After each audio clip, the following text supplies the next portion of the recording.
Hello everyone, আগের ভিডিওতে দেখেছিলে যে আমি কিন্তু পাখির পাগুলো রং করেছিলাম।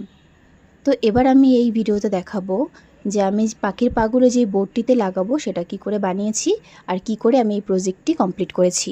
প্রথমেই একটা বোর্ড সাইজ মতো কেটে নিয়ে তাতে আর্ট পেপার আমি কিন্তু লাগিয়ে নিয়েছি। তারপর ডবল সাইডের টেপ দিয়ে আমি বোর্ডের উপরে লাগিয়ে নিলাম। এখানে যতগুলো খোপ দেখতে পাচ্ছ আমি কিন্তু ততগুলি পাখির ঠোঁট এবং পা বানিয়েছি। ও তোমাদের তো বলাই হয়নি, আমি কিন্তু পাখির ঠোঁটও বানিয়েছিলাম। সেটা আর ভিডিও করে তোমাদেরকে দেখানো হয়নি। আমি আগের ভিডিওতে একটা কথা বলেছিলাম আর এই ভিডিওতেও সেই সেম কথাই বলছি। এটা কিন্তু আমার লাইফে ফার্স্ট এরকম প্রজেক্ট করা। এবার তোমরা কমেন্ট করে বলো যে প্রজেক্টটি কেমন হয়েছে। আর এরকম প্রজেক্ট যদি তোমরাও করতে চাও তাহলে কিন্তু আমার সাথে অবশ্যই কন্ট্যাক্ট করতে পারো। আমার সাথে কন্ট্যাক্ট করতে চাইলে আমার যে কোনো প্রজেক্টের ভিডিওতে একটু কমেন্ট করতে পারো। তো আজকের মতো ভিডিওটি এই পর্যন্তই। ভিডিওটি ভালো লাগলে অবশ্যই লাইক কমেন্ট শেয়ার করে দিও। ভালো থেকো, সুস্থ থেকো, ততক্ষণের জন্য টাটা।